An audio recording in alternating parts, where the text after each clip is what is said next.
This time on Holy Ghost Notes. Come at me, bro. I don't even know if Matt can pronounce that. It's where your hate belongs. I feel like the drum mix is a little hot. Take my money. Woo! Make 'em bank. Get out of here. I need to go to bed.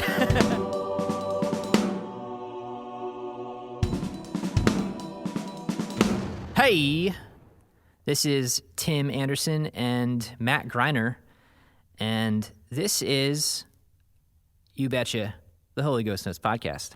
You got it. You got it right. What's going on, Matt? How are you, What's dude? going on? I'm doing well, man. Good. I'm impressed by your ability to intro the podcast with full names at this point. I think that's your first. Is it? Is that the first time I think did so. the last name? I really do think so. So for some of you listening, that's the first time, like, now you actually know who the hosts are. You could find us on social media and stuff because you know our last names now. Okay. Yeah, that's right. Tim, son of Ander. Tim, son of Ander. Yeah. I'm going to have to bleep that out. Nah, I like it. Yeah. We've got an exciting one for you guys today. And I'm going to keep it short and sweet. I don't know how to pronounce his name. But Cobus Potgieter. It's definitely That's not what right. I said, and I was corrected. You were corrected. It's definitely not the right way. I can't correct you because I don't have it right either. I don't think either of us He'll are. say it in the episode, actually, so we both stand corrected. Yeah, maybe I'll just punch it in real quick. I'll just take how he said it and I'll put it in right here. Cobus Potgieter. There it is. That's how. There it that's is. how it's You got said. He is on our show today, and it's a really great interview. I'm excited for you guys to hear it. Yeah, for those of you that don't know Kobus, Matt, tell them a little bit about Kobus. Kobus is the type of person you want to have as a friend. He's life-giving, even over Zoom, and that says a lot. Yeah. It's hard to convey any sense of emotion or spirit or energy over Zoom, and this guy does it. He's very charismatic. As it turns out, he's an introvert. I found that interesting. Do you remember when he said that in the episode? Yeah. I was kind of surprised by that. But at the same time, you hear about a lot of pastors and public figures who are introverts, and they're just very good at being in the spotlight when they have to be there, and then when they're not, they recharge. Yep. So I get it. I feel like I'm a little bit like that too. Definitely not as cool as Kobus. But he was so fun to have on. Yeah. I had a good time getting to know him. I didn't really know him all that well before that. I'd met him at a drum channel in Oxnard, California years ago when I signed to DW. Mm-hmm. He was one of the first people I met, and he was employed by them to work in their media division. I talked to him briefly over the years online. I've seen some of his drumming videos. Yeah. It was just a really fun and informative conversation. I would not say it was so much an interview. Yeah, for sure. So he's a talented drummer. He's a very talented. He's very talented at putting together videos. You know, whether it's a blog or whether it's this IGTV clip you're going to see here shortly. But just a well-rounded. I work at home, have an iMac and a drum set, and I can make full-blown high production value drumming videos and drumming content, and that's effectively what he's doing. Yeah, absolutely. And I think he was one of the first drummers to really get on YouTube. So, I think so too. He's kind of a pioneer in that way. Right, right. So he talked about that too. He's like, he said 2011 to 14 were the hottest years for drum playthroughs on YouTube. Yep. Yeah. Which I found to be interesting. And so I asked him, what's the hottest thing right now on there? And he's like, well, it's a variety of different things, but it's not drumming stuff. Yeah. It's not drumming playthroughs. It's not playthroughs at all. It's, there's some finance stuff in there. So people that are looking to make money, you're more willing to watch content if it's going to give you something in the end, especially in a monetary fashion. Yep.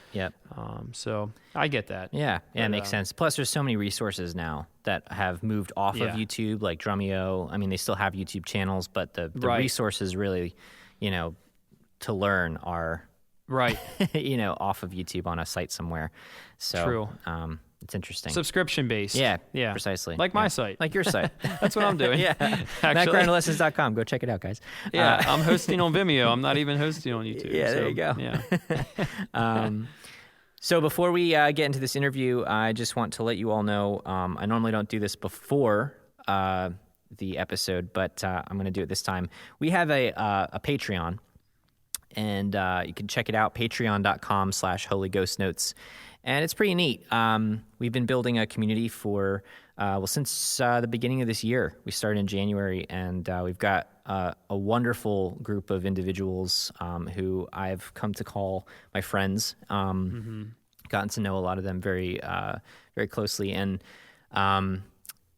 they've been supporting this podcast and helping it grow and continue on. And if any of you listening are interested in supporting us, you can check it out. In addition to your support, or what your support gets you, really, is we have an exclusive drum lesson library that you get access to at a certain tier. I believe it's the double stroke tier. There's some merch and some swag that we send out, and there's monthly giveaways. Obviously, immediate access to our community group, which is probably the best incentive out of all of them.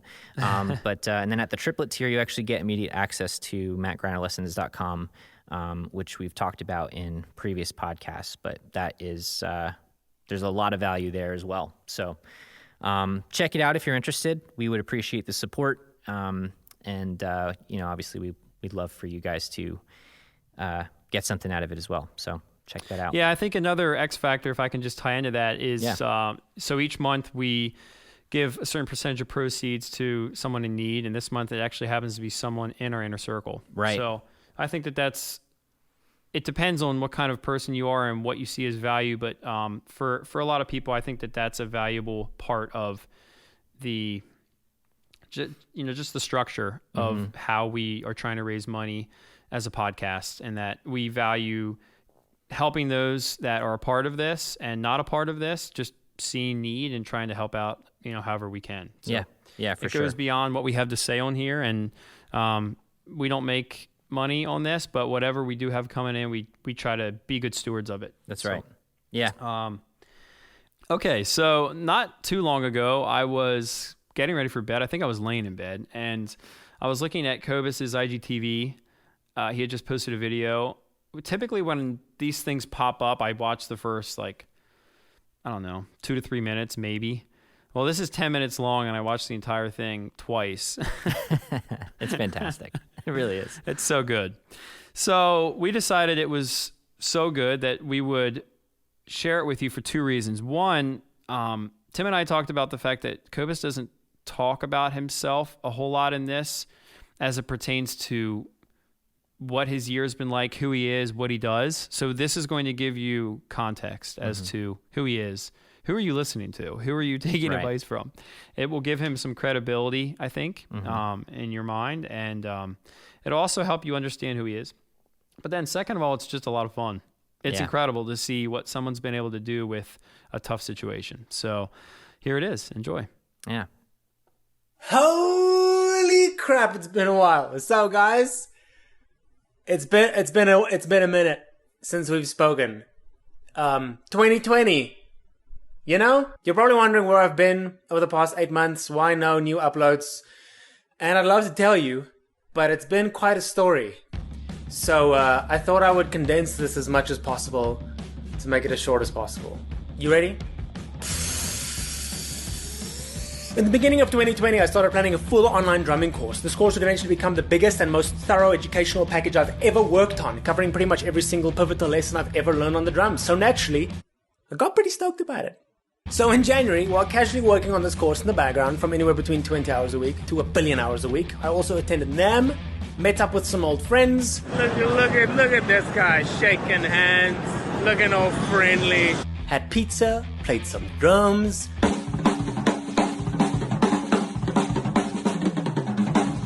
Celebrated Valentine's Day with the most amazing girlfriend in the universe.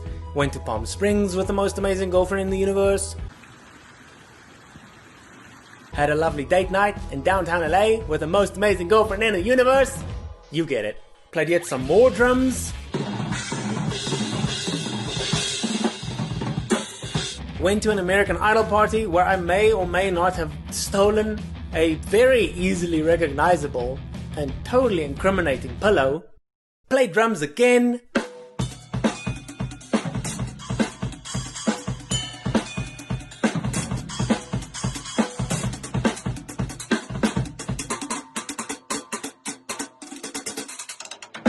So at this point, we're at the beginning of March. I've been rehearsing and preparing all year to film a ton of new content, my online drumming course, new covers, new collabs, original music. I was so excited. So I decided I'm going to go into my savings a little bit. I wanted to invest some money to improve the quality of the videos, especially the lessons. I wanted the lessons to look super good.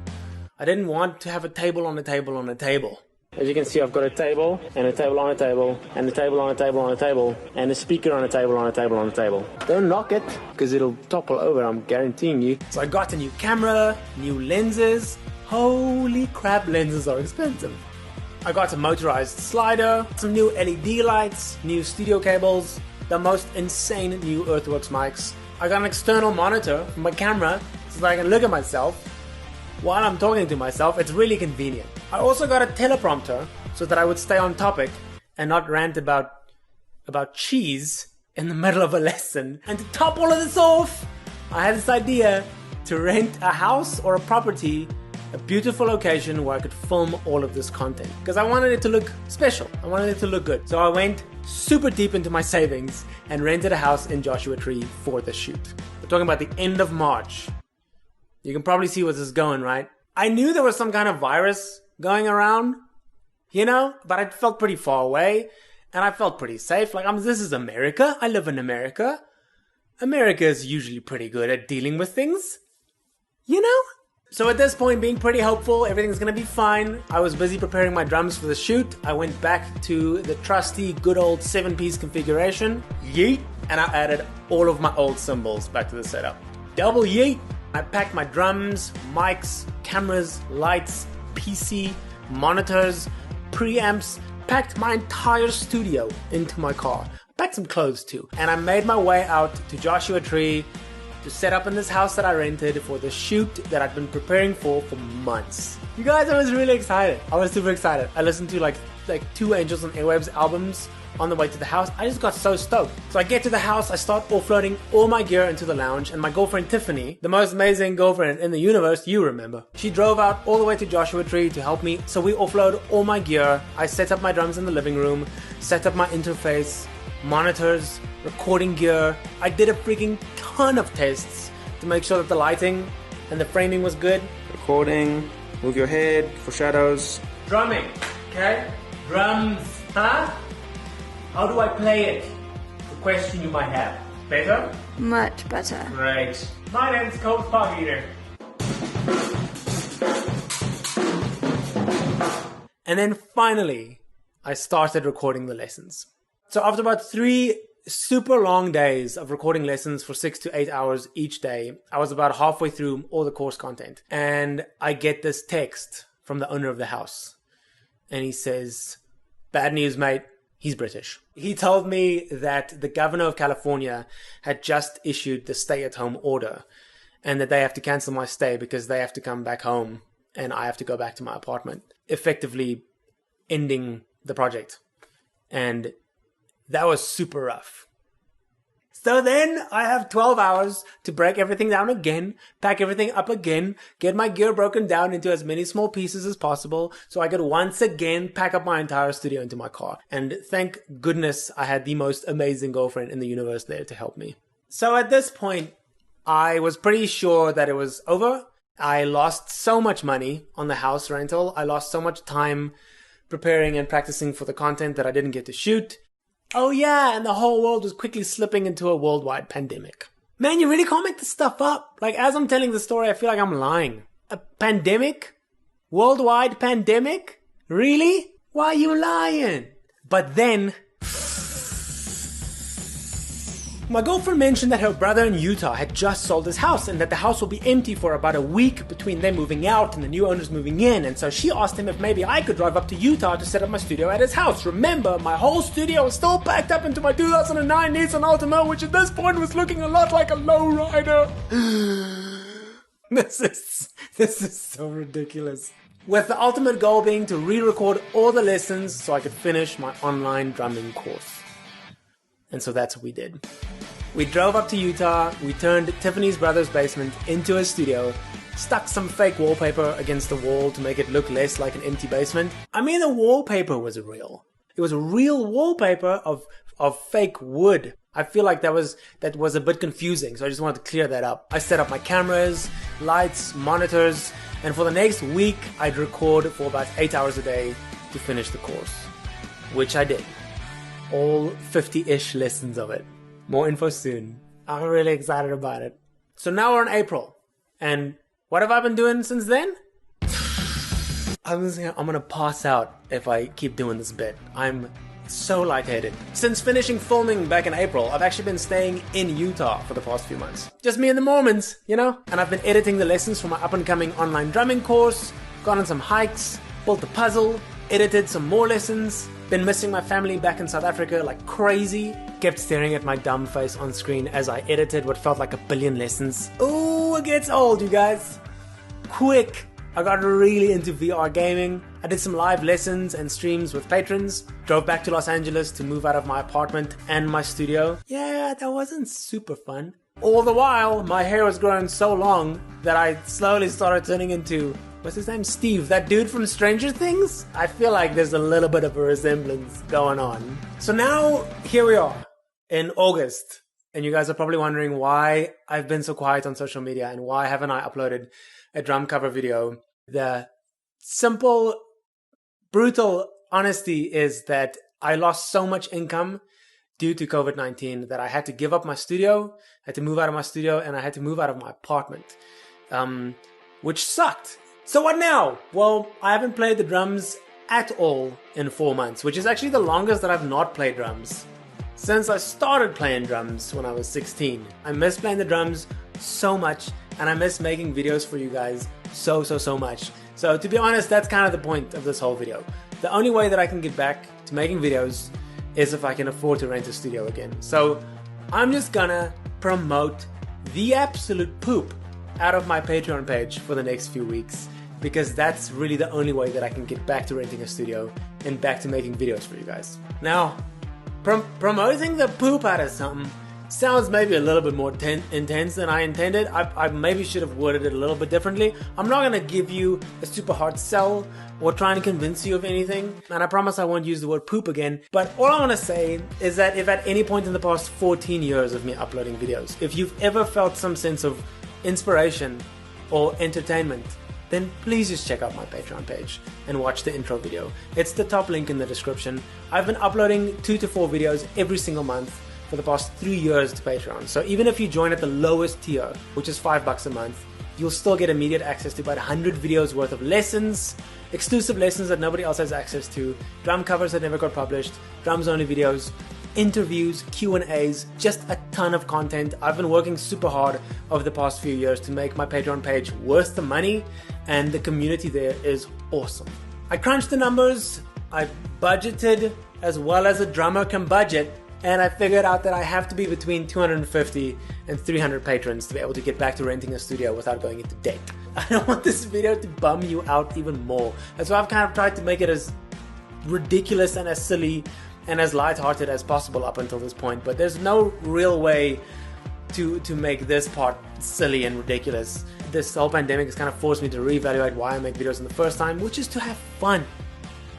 And I miss fun. There hasn't been a lot of fun in 2020. You know, most importantly, I'm thank you for being here. I'm just super thankful that you're here, that you watched this whole video, and I really hope that I get to upload more videos very soon. I'll talk to you guys very soon. Stay safe, stay healthy, and keep well. Bye.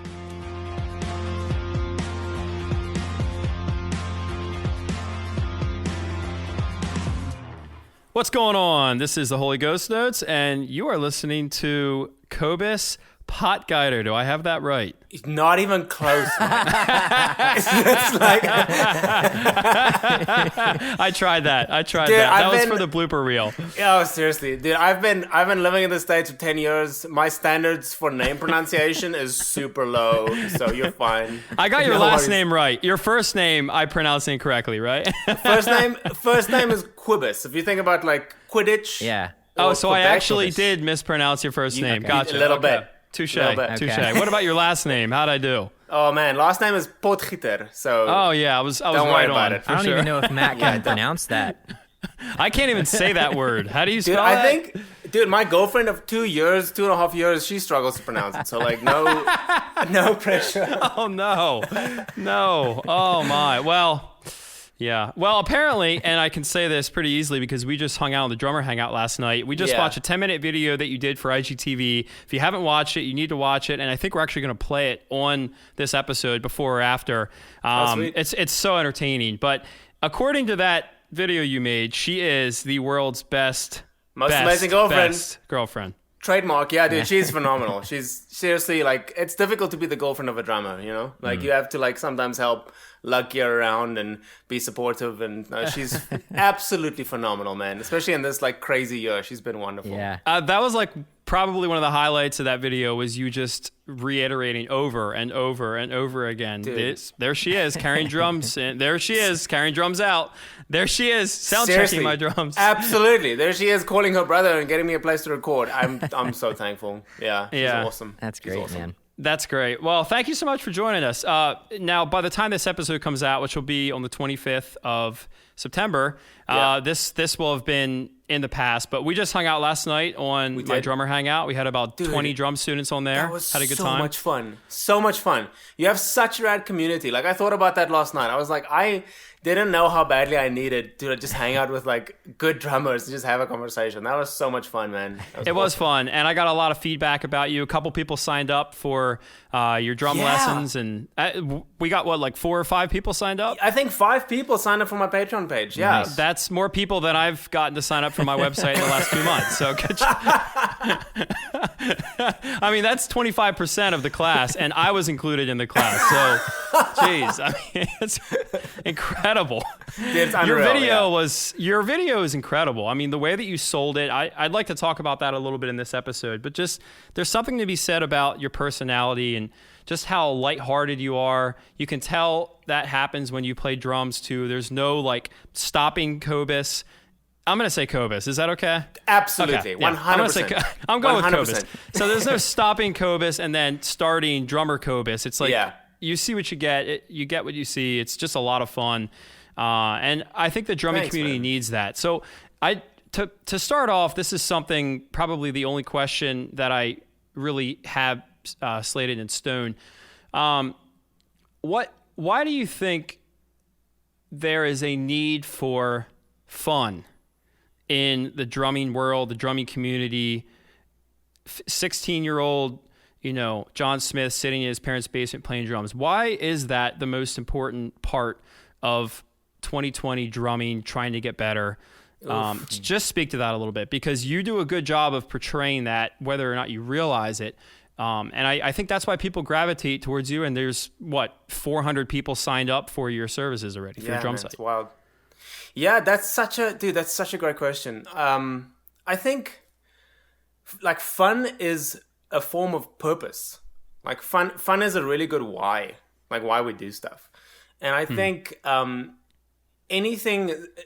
so drums are super fun initially, and it's very easy for it to be fun. But I think the more time you spend on it, like it's a difficult instrument. You have to learn it, and there's some self-discipline involved. And so there's gonna be times where it's not particularly that fun. True. And then there's got to be a really good why as to, okay, but why am I gonna practice now for the next hour and a half? And you can learn from the human race in this case. You can go, well, I feel like being a millionaire has not really consistently made people happy. Like, sure, like it makes life comfortable, but like we have a lot of information that says that chasing money is not particularly a really good sense of purpose. Or by itself, money by itself, or even like fame and stuff like that. Like, I feel like we have enough information that we've garnered from the human race to know that these things are true.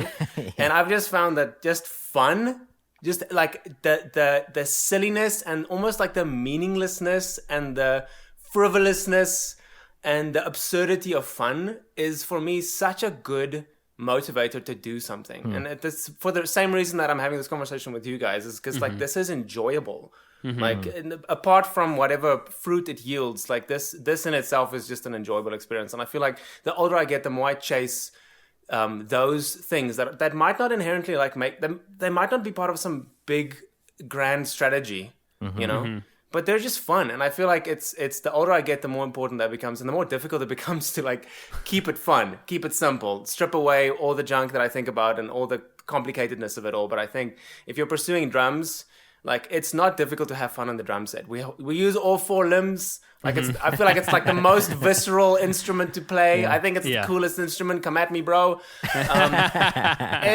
It's so much fun, man. And I feel like it takes a little bit of mental self-discipline to not be self-critical, to not compare yourself. But if you can do that, then it's so easy to enjoy the drums, and it makes it such a life-giving part of life. Like it's such it could be such a force for good in life to just, whether it's drums or playing guitar or playing a musical instrument, painting. I feel like these things can be they're so life-giving if they're kept healthy and kept light. But yeah, that's a long-winded way to answer your question. But no, I love that. It's something I think about a lot. That's great. It's perfect. Yeah. So the episode that we just released today, actually, we talked about motivation, and it's funny because we didn't even mention the noteworthy motivation here, which is fun. We didn't even talk about that. So I think you outlined that perfectly. It's it arguably is the best motivation you can have to do something 100%. Like this, right? Yeah, Kobus reminded me of that last night on the drummer hangout. That's He's great. like, Matt, you don't look like you're having any fun when you're playing drums. So you need to learn from me. So watch this 10-minute video. And after I watch it, I couldn't stop laughing after that. Like there's a certain way that you you go about teaching that's just fun. Everything about it is just, it's fun. It's not, it doesn't feel like work. Drumming a lot of times for me can feel like work. And I know that's the case for a lot of my students too. Yeah. And so to your point, it being fun, it needs to be fun because as we talked about, Tim, to your point, the motivating factor has to be stronger and more dominant than the sacrifice required 100%. To stick to it. And so that's good. if it's fun to do it, you're not going to avoid picking up your sticks and sitting down and working on these videos or working on this exercise. But at the same time, man, it's so easy to say that, and it's hard to always remind yourself of that because drummers are insecure. Drummers do not have everything is in the shadow of what everybody else is doing. We're living in a world of competition, and that guy's a lot better than me. Rich people don't compare themselves to people poorer than themselves. Talented drummers don't compare themselves to drummers who they've made more progress in certain areas, and so we're always comparing ourselves. So if you're listening to this, I would just recommend that you check out some of Kobus's stuff on YouTube, and remind yourself, if you get nothing else out of this, that it's important to enjoy playing your instrument because that's probably why you started playing it. Unless your mom and dad were like, you will, like they were for me with piano. Like, you will learn to play piano. As a parent, Matt, I can tell you that the parents will rarely be the ones encouraging their kids to play drums. Seriously. Loudest instrument, most expensive instrument. Yeah. You're on your own. Yeah, you're right. Yeah. You are right. I was gonna say, Matt, about like you said like I kind of expressed fun outwardly, and I really appreciate that. That's something I really want to. It's very important to me to do that, so I try and do it a lot. But I also just want to say that like people see that part of me more often than not because that's like I have full control over when I'm on camera or not. You know, like so like when I did that video, I wrote the script for that vlog video, and I purposefully wrote it a certain way to make people feel lighter as opposed to heavier, because it's been a heavy year. Oh yeah. And, True. And I drank a lot of coffee. And you said the word poop a couple times, which was great. I said the word poop. I love that part too. 3 times, I think. That was not in the script. That was completely improvised. Yeah. Was it a synonym of poop that you were originally going to say? No, it was just, Okay. I wasn't even going to reference feces at all. It just popped up, you know? But to that point, like, I feel like it's important for people to understand that it's not always that way. Like sometimes there are challenging parts, and that's okay too. That's kind of part of being a human being. But if you see me play videos, it's because I chose to have a fun, enjoyable experience that day, and I want to share it. So it's like, don't hold yourself to the standard where it has to be fun 100% of the time, otherwise you're failing. You know, that's also not true. It's more so a general pursuit of, wait, I haven't had fun on the drums in a month. What's happening? What am I doing wrong? What am I focusing on? That's a great way to put it. That's a realistic expectation of yourself versus it being like, this isn't fun. What am I doing wrong? Yeah. Like, it's like, no, give it a second. Step away for a little bit, you know? Yeah, exactly. Yeah. It's like relationship. If a relationship is strained one day, that's just how relationships work. If it's strained for 6 months, maybe have a conversation. Right. Maybe sooner than 6 months, actually. But you don't have that kind of problem, right? Because you have, and the repeat best with girlfriend me, in the world. the best girlfriend in the world. Even though she's the best girlfriend in the world, relationships are still relationships. Let's portray reality here. Yes. There you go, folks. Honesty, humility, even. You know, you just run the gamut here. That's great. All right, so I'm actually going to jump into a scripted question quick. Sorry. But Kobus, I'm a longtime fan. I've seen your videos over the course of however long. I guess it's been a long time, 10 years, something like that. Like 3,000 years or something. And I always thought your videos were so interesting because I actually went to a church for a really long time, and the pastor and his family were from South Africa, and for whatever reason, it wasn't because they were from South Africa, but our church attracted South Africans. We just always had, it was always like, oh, where are you from? I recognize this accent. And they're like, oh, I'm from South Africa. I was like, oh, no way. So was our pastor and his family and all these other people over here. So I have a lot of friends that are South African. I learned Could you pronounce their names? I can, most of them. Wow. I should have let you introduce this episode. One of them, respect their privacy, but I'm curious. One of them actually ended up living at my parents' house for a short time, so I actually see her more as a sister. But I learned a lot about South Africa and a little bit about the culture there. I've never actually visited, but I know you're from South Africa, and I'm just curious, now that you're living stateside, what differences do you see coming from South Africa, being in the States? What culture differences, what lifestyle differences do you see? Yeah.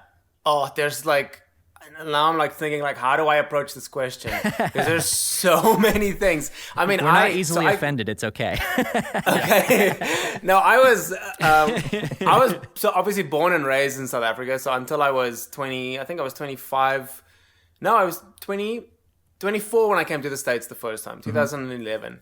And so I've been here almost 10 years. Like it's been 10 years, yeah. So it's been a while. Yeah. Wow. Yeah, it's been a while that I've been here. I think some of the biggest portions are, or the biggest difference, that's hilarious, biggest portions. One of the biggest difference is the portions of food, you know. It's Freudian slip, I guess.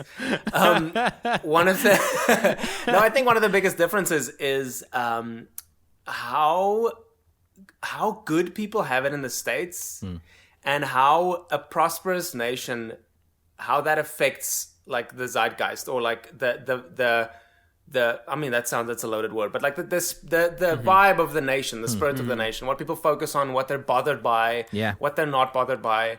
And because I feel like in South Africa there's a little bit more of a sense of struggle, and I say that I'm from a white middle class household. I didn't experience a ton of struggle. I know I say that from a really privileged, like comfortable background. Like I don't pretend to speak for all South Africans, but there's definitely in South Africa the sense of that things are a little bit more difficult, and we're not like a world leader, you know. Yeah. But in the States, one of the biggest differences for me has been seeing how it's so good here for most people, and how that affects what people value and what they don't value. And like, that's been kind of an eye opener for me to see that, like, well, that's been super interesting to observe as a foreigner. Yeah, for sure. Yeah. I mean, you're 100% right. What's the name of the coin that is famous in South Africa? The Kruger Rand? Kruger Rand, yes. Yeah. I bought one of those. You did? I did. And a gold here's why. one? A gold one. Woo! Make a bank. I saved my money. Yeah, right. Right. It's not that expensive. I'm just kidding, guys. It's not that expensive, but it's pretty impressive still. It's pretty expensive. Yeah, it's pretty expensive. I was about to go to South Africa. I love South Africa. Yeah. I think we all love South Africa, right? We can all agree. Yeah. Oh, yeah. Yeah. Tim, you've been to South Africa. Okay. Never been, but I agree.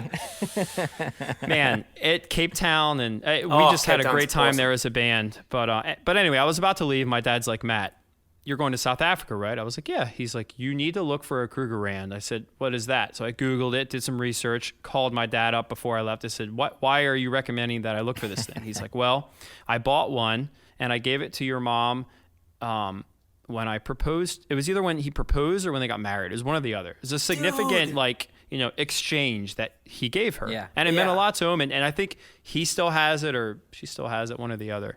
Yeah. So I was about to go, and I pulled a bunch of cash and I went over there and I searched and searched and searched. And I found a couple on the last day, and it was just way too last minute. I felt uncomfortable spending, what is it, like $1,500 or so. It's a chunk of change. It's a chunk of change, yeah.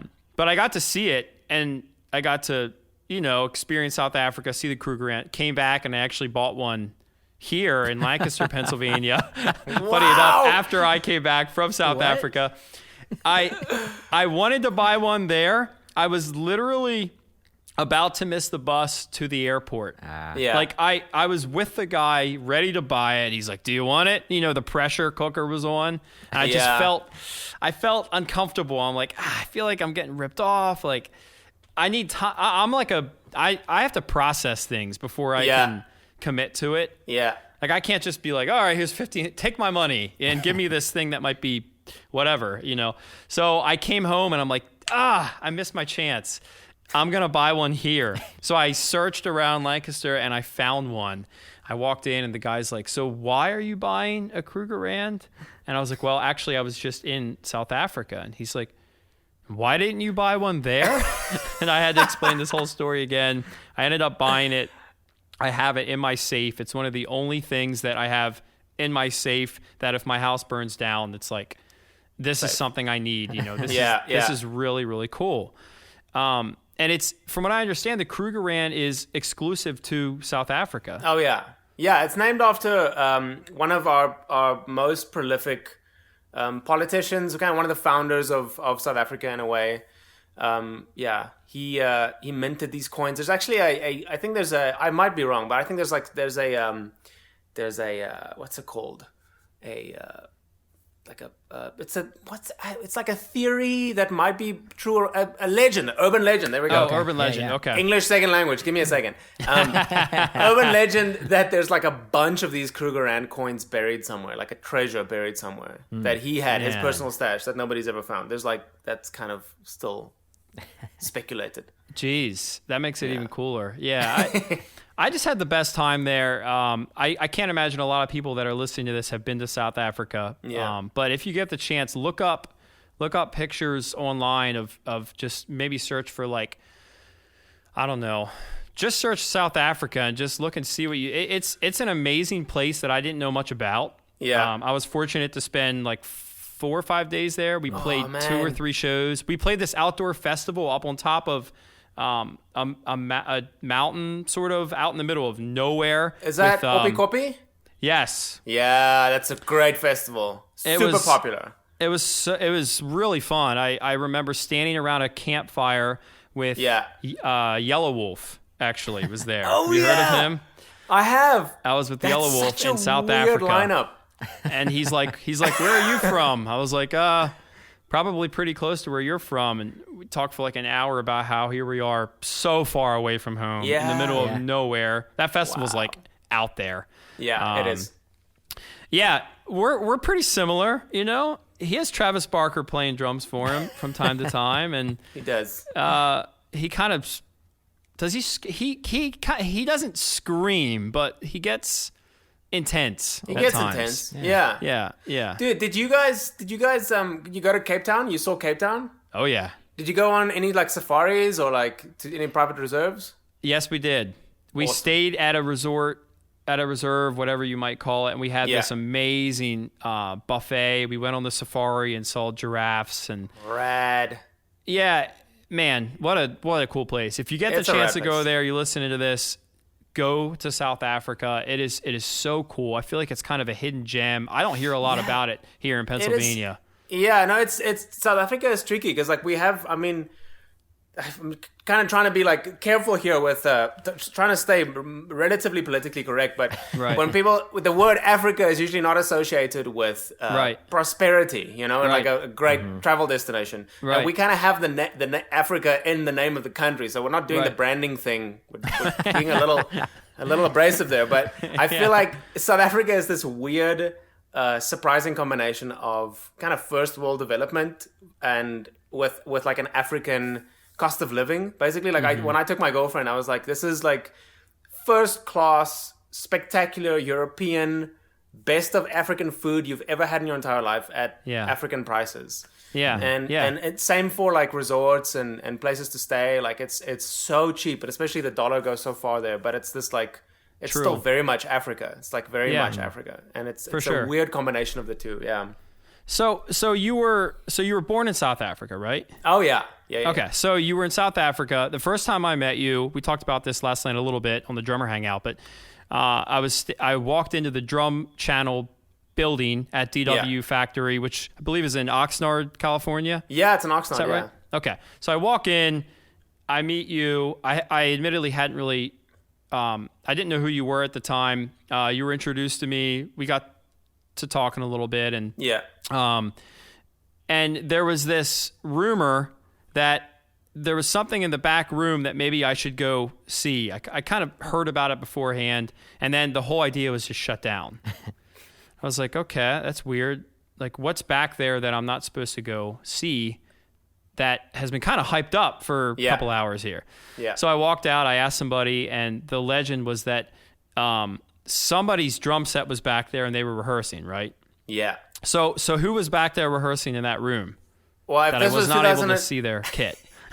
If this was 2013, then that definitely was Neil from Rush, Neil Peart. Right. And that was my guess. It was his kit, and he was back there rehearsing, right, for like a full month. Oh, yeah. No, whenever Rush, when they had a tour scheduled, he would book out Drum Channel for at least a month. For a whole month, there would be no live shows, no lessons recorded in the main room. He would book out the whole studio for a month and set up his entire kit, completely self-contained, and he would run the entire live show, the Rush show, every day, at least once a day, start to finish. Man. Yeah, because he was so serious about having the stamina, just the cardiovascular ability to get through a show and do a good performance that he wanted. For him, it was like working out. He would just run it because obviously he knew the music. Mm-hmm. He didn't really need to practice the music, but you just want. I remember talking to him and he was like, "Yeah, it's a fitness thing.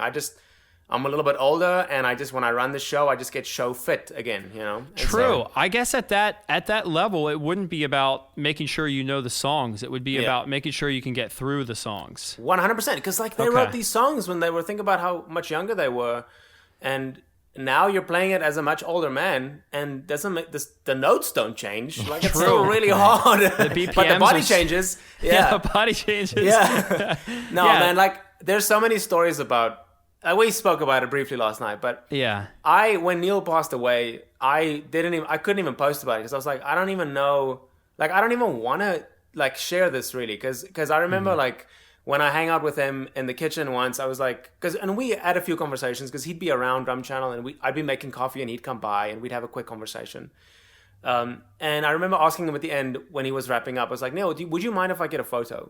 No pressure, you can say no. And he said, absolutely, but just please don't post it, because he's like, I don't really take photos with people because I'm not doing that really anymore, and I don't want anybody to feel slighted if they see us taking a photo together. So I have this photo with Neil, and it kind of just that changed the way that I speak about him, because he was such a private man. Yeah, and he was incredible guy. Like we had so many rad conversations in the kitchen about being an introvert in the music industry and dealing with the notoriety of being a well-known musician versus just wanting to connect with people. Like we had so many like actual meaningful conversations apart from just the drums. And so you started a project where you were going to bring in musicians, and you said that Neil maybe commented on that project, like he heard about it. And so tell us about that project and what he said about it. Sure. So this was 2013 as well. I launched this project called the YouTube Band Project, YTBP.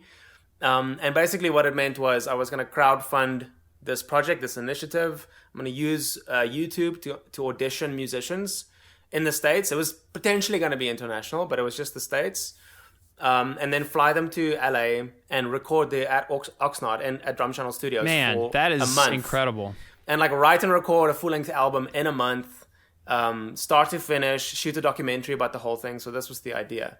And we crowdfunded it, and very long story short, we eventually did it, and I'm super proud of it. It's an amazing project. But Neil was stoked on the idea. Like I remember him coming up and him being like he was like, that's great. It's a great thing you're doing. He was like very reserved, but he was like very excited. And he's like, this is a great thing you're doing. And he was like, I think this is good for the music industry and you're using technology responsibly. And it was just such a cool exchange. And then afterwards I emailed him and I said, would it be okay? Once again, no pressure. Would it be okay if I use what you said as a quote and I quote you and I say like what you said? And he said, absolutely. And I asked, can we put that on the DVD? It's back when we still sold DVDs.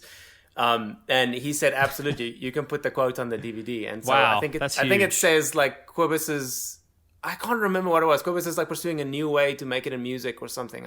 It's just was such a rad quote, and it was amazing to be able to feature his name on something I worked on. Yeah, he was so cool. Well spoken. I heard an interview with him after he passed away. I went back and looked up some stuff, and man, he was just. Have you heard anything by him, Tim? Like him actually in an interview or so eloquent. Yeah, it was so well done. It's funny. He's a household name, really. Everyone knows him. Even people that don't play drums know the name Neil Peart, whether they know he was the drummer for Rush or not. Who knows? But it's so weird how, and I guess this makes sense. Like we've talked about leaving a legacy on many episodes, and it's weird how when someone passes away. And there's that influx of, who was this person? Yeah. Like for whatever reason, there's this instinct to get to know someone after they're already gone. I know. Yeah. And so like a lot of people rediscovered Rush, rediscovered Neil Peart, even myself. Like I didn't realize how talented of a drummer he was. Like I don't think I had really deep dived like some of his like drum solos and stuff like that because I knew Rush, so I knew Neil Peart. Yeah. Like, so it was just weird how something like that happening inspires people to take action and to learn about those people. But what a dude. What a dude! Seriously, he's a phenomenal guy. Can I tell one more Neil story? Yeah, absolutely. This was during the same. I wonder if this was during the same period of time. Actually, no, it wasn't. I can't remember exactly when this was. But they were working on a new album.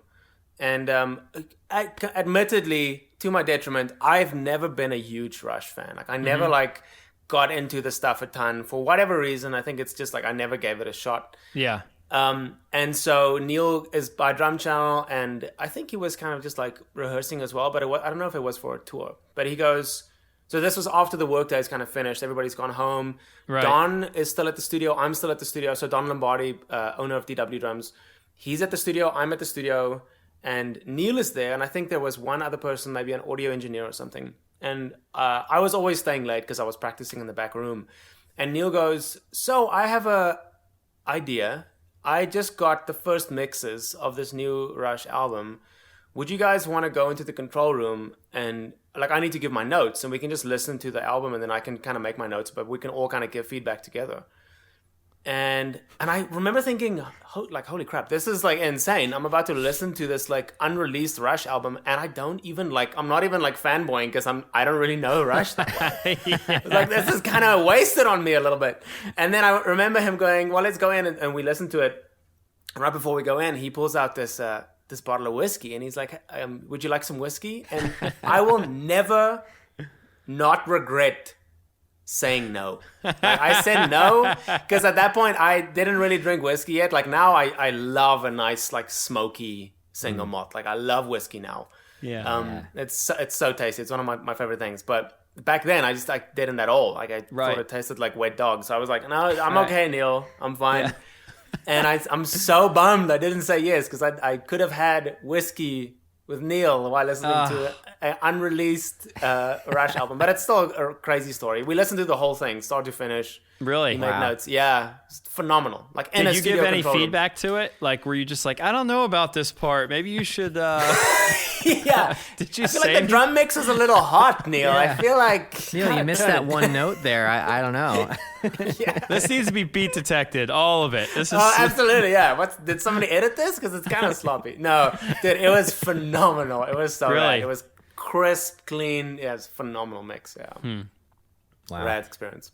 That's Jeez, insane. you have so many amazing stories with a legend. I mean, people that don't know drummers know him. Yeah. Mm-hmm. And you were with him often. I mean, you guys talked, and I just wonder if some of that had to do with the fact that you weren't a fanboy. You treated him like a human being. Yeah. Someone like that would not be able to tolerate a fan. Someone who's just leeching on to their every word and move. And I think it's because you nailed it though. I think that's what it is. Like I wasn't honestly too much. Like I said, I feel kind of guilty. I wasn't a huge fan. And only after those experiences did I do some research and kind of get into Rush a little bit more. But I definitely wasn't clamoring. Yeah, I had a lot of grandstanding. You were just kind of just hanging out with them, right? I had a lot of respect for him, a ton of respect, but there was no like, I didn't pander, And also, I think one thing that helped a lot is that I'm also I'm shy. Like I'm not an extrovert, So like I don't dominate the conversation, especially with somebody like Neil. And I think there was a kinship there where we had a conversation in the kitchen. Like I said, I'll never forget this, over a cup of coffee about, I don't know if he initiated it or if I initiated it, but it was just about being an introvert I think I initiated it. I said, Neil, I've heard that you, warming up before a show, you prefer to do that alone. Like, is that the case? And he just started talking about that. And I remember him saying he can't see people before a show, like maybe friends and family, but he's like, that energy is so scarce to him that he has to save it for the stage. And it's so easy for him to like just lose that energy when somebody takes it. And I was like, I could totally relate to that. Oh, I can relate to that too. Yeah, being an introvert, I can relate to that too. So social interaction definitely takes energy, and it's worth it, but it takes energy for sure. Yeah, it's like, hey, Matt, I know you're playing in 40 minutes, but hey, let's go grab a beer. I'm like, huh? Like, first of all, I had one beer. I had a beer one time before a show. That's the only time I've ever done it right before the show. I mean, it was like probably an hour before the show. This was years ago. I was so scared to go up and play because in my head I knew I just drank a beer. Click track's going to sound fast. I just drank a beer. We play blast beats for an hour. Like, how am I going to do this? What if I can't do this? Yeah. I've never done that again. But alongside of that is, I feel the same way. Like if someone wants to go hang out right before a show, I can't mentally compartmentalize the fact that I have to go do this thing with an immense amount of pressure and expectations, and also at the same time relax and just be myself with somebody that knows me really well. Those two things are at odds until 100%. The show is done, and then I'm good. Let's hang out. Same. Yeah, I'm exactly the same. I can totally relate to that. Yeah. I've actually had the honor, privilege, I don't know, of seeing Matt before a show and after a show. Yeah. And man, before the show, laser focused. Oh yeah. Don't talk to me. You talk to him in one ear, out the other. He is not paying attention to you at all. No. But after the show, you got to release that excess of energy somehow. Absolutely. So he's wired, and then you kind of see him start to wind down, have a beer, relax, and then get out of here. I need to go to bed. Okay, I thought you were going to go from it being a positive to like, all right, Matt is not a good guy after the show. Like, I was afraid of where you were going to go because I remember we had some fun on the bus, just you and me after a show celebrating, what was that, New Jersey, right? We just finished up and yeah. Yeah. That's just how I'm wired. If I have my mind set on something, dude, you cannot distract me from it. Mm-hmm. And it's nothing personal. I'm not trying to be mean or cold. It's just you're a professional. That's how I work. Everyone's got a job and they have a way of doing their job and they know how to do it the best they possibly can. And that's why routine is important. You got to know yourself and know how you work and know how to get the job done, right? Yeah, but that I don't know. Do you feel like people sometimes read into that as being as having one interaction with you? I bet you guys have both had this experience where you ran into someone once, and maybe you weren't the friendliest because you were focused on something else, or maybe you said something that was taken out of context, and you're just written up for it. That's it. That person is this one experience. Yeah. And I feel like people probably had that experience with Neil a lot. And if I were to guess, he's probably like, you know what? It's probably better that I don't even put myself in a scenario where someone can ascribe to me this thing that isn't me. Absolutely. It's just a window into 10 seconds of me. Yeah. Right. That kind of success, dude, I can't imagine. Like, I would never wish that kind of popularity on anybody. No. The kind that he had and has. Yeah. No, I read I love skateboarding. I'm such a poser because I can't skateboard. Like I'm like a mad poser because I wish I could. But I'm so scared of like giving it a full shot and like breaking a wrist. I'm like terrified. But I've been super into skateboarding ever since, like, before I started playing drums, because I got really into Tony Hawk's Pro Skater when I was a teenager, like obsessed. And what a great game. What a great game, dude. They just released, this is not a plug, but they just released a remake. They did, yeah. And I've been like obsessively playing it. It's so good. It's got the action and the gameplay is exactly like the originals, THPS 1 and 2. Yeah, it's so awesome. Good. But anyway, so I've always had so much respect for skateboard culture. Like, I love skateboard culture. I feel like it's got a lot in common with musicians and drummers. There's the same kind of like tenacity and self-discipline and wanting to progress, you know? Yeah. But anyways, all this to say, I'm a big fan of Tony Hawk's, and I love every time when he posts about people almost recognizing him, but not quite. Like, I don't know if you guys have seen his tweets. They'll be like, yeah, you look a lot like Tony Hawk.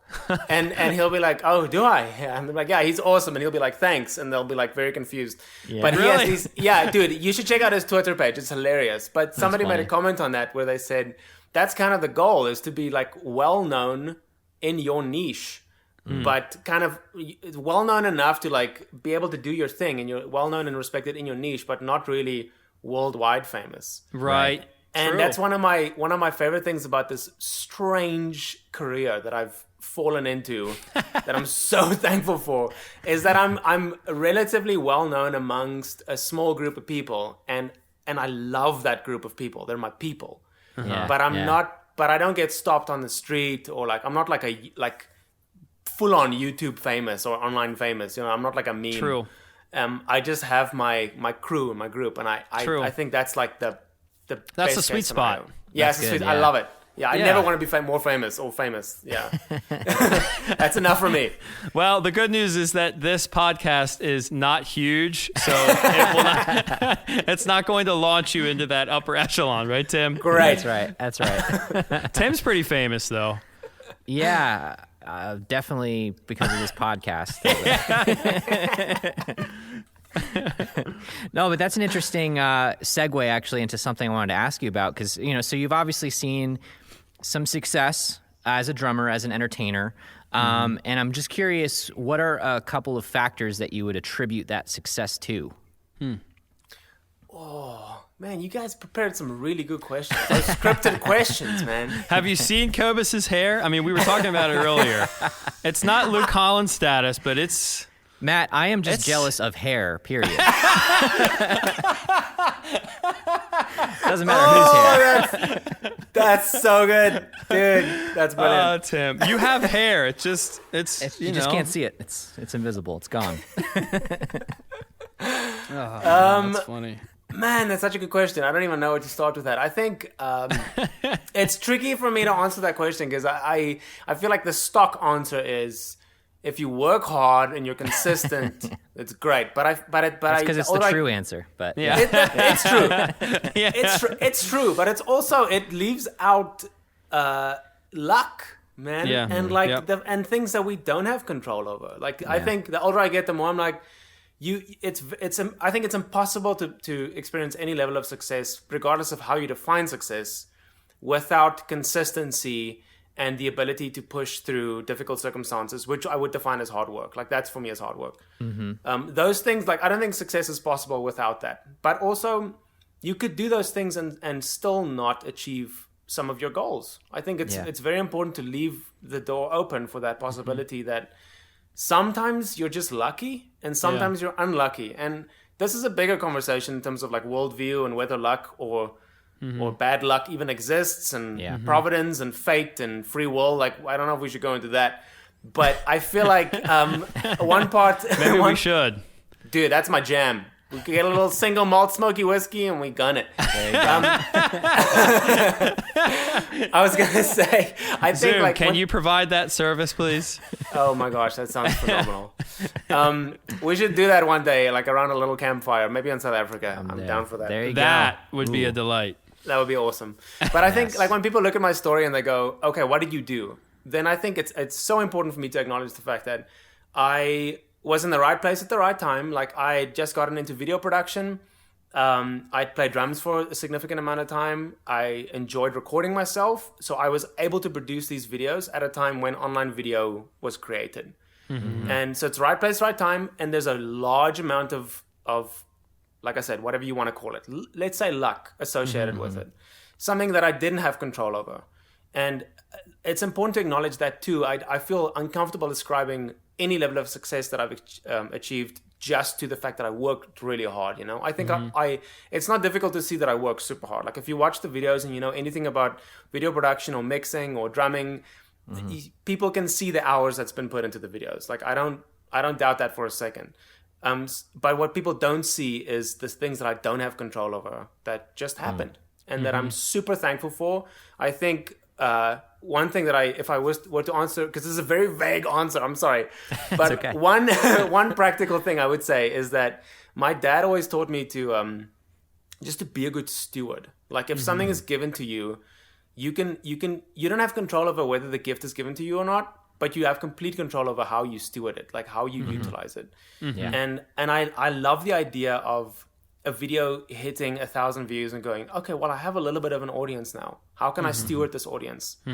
Like, how can I manage this and not necessarily multiply, but just manage it. Just take it seriously and be thankful for it. And I think whenever opportunity came along, I'm always thankful for this mindset of how can I maximize this opportunity rather than just kind of like stumbling through it. Like, how can I equip myself to manage an opportunity? So I got booked for a tour with one of my favorite bands, Busted. How can I manage this opportunity? Well, I could do a vlog series. I could talk about my experience. You know, I could network. Like there's a I think that's a different perspective in terms of like maybe playing the long game versus the short game and being thankful for opportunities, but then also just stewarding them as well as you can. That's 100% true. We talk about stewardship a lot on this podcast. We do. So that really resonates with us. I'd like to know, when you're at a high, when things are going well, it's easy to feel good about yourself and feel good about your career. As indicated by your video, earlier this year, you were probably at some lows. Oh, yeah. If someone's listening to this and they're hearing you use these words about, you know, hitting it somewhat big, just big enough to be happy, successful, and maybe they're in a place that you were earlier this year where they're low. They're really just struggling. Yeah. We talk a lot about God and Christianity on this podcast, and I personally believe that, you know, regardless of how high I am or how low I am, my faith tells me that if I'm high, don't be too inflated or proud, because I'm actually not all that great of a person and I need help. And then on the flip side, if I'm really low, which the last couple of years have been kind of rough, you know, on a personal level, God's there to say, I've always loved you, and I know you, and I know the purpose that I have for you, and it picks you up. Yeah. So in a year like this where you've been through it, I feel like you've kind of been through it all, as a lot of people have. Speak to that a little bit. What is it that balances you out when you're low, you need to be picked up, when you're high, you need to be brought down? Yeah, I think I want to say this. I feel like I should say this later on in the answer, but I want to say it before I forget it. I feel like the crux for me is that my thoughts are not reality. Like the reality is not limited to my experience of reality. I think that's the crux for me, because when I get down, it's usually because I feel like the world is a certain way, and maybe it isn't, and I feel like I'm a certain way, and maybe it isn't, and there's this arrogant assurance that I had for a long part of my life, where I thought that the way that I thought about things is the way that they are. And I'm holding more and more loosely onto that the older I get, where it's like if I have negative thoughts about myself, I'm learning to hold more loosely to those thoughts, because I might be wrong, and there's a good chance that I'm wrong. And I'm kind of starting with the end of the answer, because the beginning of the answer is that I found my faith to just to see the world different. It's not an intellectual, cerebral exercise for me. Like it's not information to be processed. It's like a perspective heart change. And it makes me approach like reality as a whole different. And so when I'm down, it's usually because it's bad things might be happening, but like we all know people who terrible things have happened to that maintain a sense of inner peace through those things. Like we all know people like that. We've all seen that. So that exists. We know that in this form of reality, like that's a real thing. Yeah. And I always think about the fact that if I'm so downtrodden that I can't see light at the end of the tunnel, then I always try and think, okay, what piece of information am I holding on to that might not be true? Like, because I feel like the more I think about God and I think about religion and just the existence of this reality that we're all in, that we're all experiencing, the more certain fundamental truths just like they just land. And one of them is that the reality is not in my head. Like I'm experiencing reality, and it might not be what I think it is. And then being open to correction and a change of perspective. And sometimes it's as simple as focusing on the stuff that you have to be thankful for, which is a big one for me. Like if I get super down, it's often because I'm looking too far ahead or too far back. And if I just ground myself in the present and I go, okay, what do I have to be thankful for? A ton of stuff. And if I just go through that list, I without fail will feel better. Sometimes a little bit, sometimes a lot. But I feel like these fundamental little truths are just like things that I try and hold on to when everything gets cloudy and gray. Martin Luther said the Christian life is one of repentance. Tim Keller said he speaks to this idea that you're laying out, which is you have to understand that just because you don't see a reason doesn't mean there's not one. Yeah. And I love your approach to this. Even though we might have different worldviews and different faiths, I see something in you that I'm jealous of personally, and that I also think a lot of people could benefit from, which is this willingness to say, you know what, I do not have all the answers. And when I think I do, I should take a step back and just look at this and say, what can I be taught in this situation? Yeah. And that's a decision that you've had to make. Like when you were packing your car and when you set your drum set up for the fourth time. I can't wait for Tim to watch this. We were trying to watch before you hopped on here, but when you set your kit up, got the call, California's getting shut down, you had to pack everything up in your little Nissan Altima. I mean, that could just turn you off to the whole thing, and you're like, you know what? Yeah, I can learn something from this. And I think it's safe to say your end product and end result was something better than what you would have gotten initially. I agree, dude. You nailed it. Yeah, and I want to go back to what you said earlier about worldview. And dude, this is something I've been thinking about so much this year, more than at any other time in my life, where because faith is a contentious issue, man, and I think it's because faith has been used to like do some terrible stuff in the past, and even in the States, like saying you're a Christian has gotten a weird connotation, and in some instances, rightfully so. Like I understand why people are kind of like a little apprehensive of the whole thing. That's why my approach is... That's what we talk about all the time. Tim is like, so do I. And dude, like I think for me, what it comes down to is I relish conversations with people of different faiths or no faith, because then I can get pragmatic about it and I can go, well, let's, like the Bible mentions these things like humility and like a joyful heart, you know, and the more I think about it, the more I'm like, I feel like these things are just like pragmatically true things apart from dogma or control or a sermon. Like even what you said, like when I packed my car and things go wrong and I somehow bounce back, I think it's because like if you have the humility in that scenario to go, well, maybe my plan wasn't the best plan and maybe there's still a good plan, that thought leads to a good place. Regardless of what you believe, if you believed, oh, I'm a victim, I'm screwed over, this is over, this is terrible, that thought doesn't lead to a good place. Pragmatic. That's right. Yeah, it's toxic. And I'm not saying don't give yourself space to process. Like, be bummed, be pissed. Like that's part of the human experience. But I think ultimately nobody wants to stay there. And I feel like some of these truths, especially as it relates to religion, the word religion is so loaded, but as it relates to this worldview or this set of advice or this story, this beautiful story, is that some of these story points lead to good places that I found in my life. And another good example is this, like conversation, where you're willing to start a sentence that you don't know how it ends. That's right. And like being vulnerable, being open, like this leads to a good place. That's right. And these are the things that I've learned in my life and that I cling to, which is why I love this, because like I feel like this is good for me and it's good for you guys and it's good for people listening to it to see that this is kind of the point. And so that's kind of the stuff that I'm trying to hold on to. That's great. It's so funny. I have one of my close friends who is South African, actually. I'm hearing his voice in my head, and partly because your accents are similar, but I hear his voice, and he always said this one line, and it's perfectly in line with what we're talking about. He always said, it's all a matter of perspective. Yeah.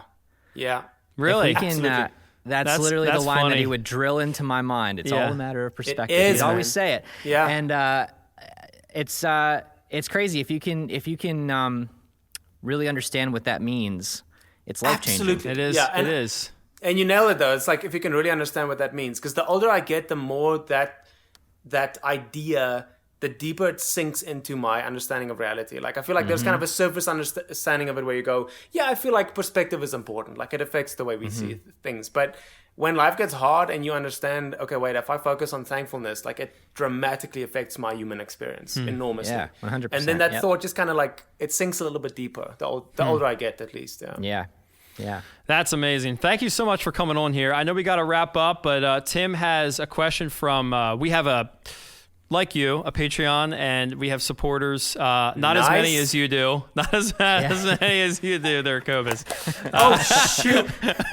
Kobus is gone. Dude, tripped over my cable. I'm back. There he is. Okay. He's here. Hope you guys heard that.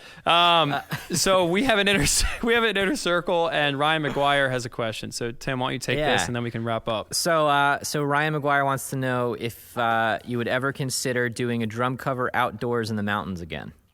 100%, dude. I'm actually working on this pitch that I've been shopping around for brands, because I want a brand to like fund this, because I have this idea where I want to take like original music submitted by followers, and I want to pick like 3 or 5 songs and then go to like exotic locations in the States, like beautiful locations in the States, and film these epic, beautiful like videos playing along to songs. So I would love to do that again. That's a great answer. That is a good answer. Cool question, but great answer for sure. He's going to be happy about that one. Yeah, you, for Ryan. sure. Rad. That's awesome. So I'll end it with this question, because I'm curious myself. We have a lot of young drummers, aspiring drummers that listen to this podcast. Yeah. Do you have any recommendations for those aspiring drummers who might be looking to make it a career or a lifestyle, similar to how you have? Yeah, that's a great question. I think it's really important. Like, once again, perspective. I think perspective is super important. There are tons of ways to be a professional drummer these days. Tons. Mm-hmm. I think it's important to manage your expectations in terms of what you're willing to do and what you're not willing to do. Mm-hmm. If you want to be a professional musician that only plays arenas, good luck. Like, you're setting yourself up for enormous disappointment, especially now, because things have changed a lot. Yeah. But I would say that if you're willing to kind of just figure out why you enjoy playing the drums, why is it fun to you, and try and monetize that. So for me, if you enjoy teaching, there's so many different ways to teach. You could be a music teacher at a school. Mm-hmm. You could work at a university. You could get that stable income, 401k. Mm-hmm. You know what I'm saying? You could do super well playing the drums every day and teaching students. If it's more performance based, then kind of try and figure out what that means to you and pursue that in a more focused way, I'd say. But I feel like there's so many different ways to monetize. It's a weird word, but I feel like there's so many different ways to monetize drumming today. Mm-hmm. And I think taking a more strategic approach is more important. Yeah. I love that. Great. That's great advice. If you have not checked out much of Kobus's drumming, check it out. All you have to do is Google Cobus, and that's it. You will find everything, right? That's it. That's right. Thank goodness for a foreign name. That's it. Like Madonna or Bono, like my parents branded me, you know? That's it. It was that easy. Well, thank you so much, man. This was a lot of fun. Yeah, really appreciate your time, and I know this will be a lot of fun for people to listen to. So sweet. Yeah, thank you guys for the opportunity. Like I said, I relish this kind of stuff. I'm thankful for the conversation. This has been awesome. Yeah. Just like last night, you know what to say at the end of this, right? Starts with P. Okay, Ready. Here we go. 3, 2, 1. Peace.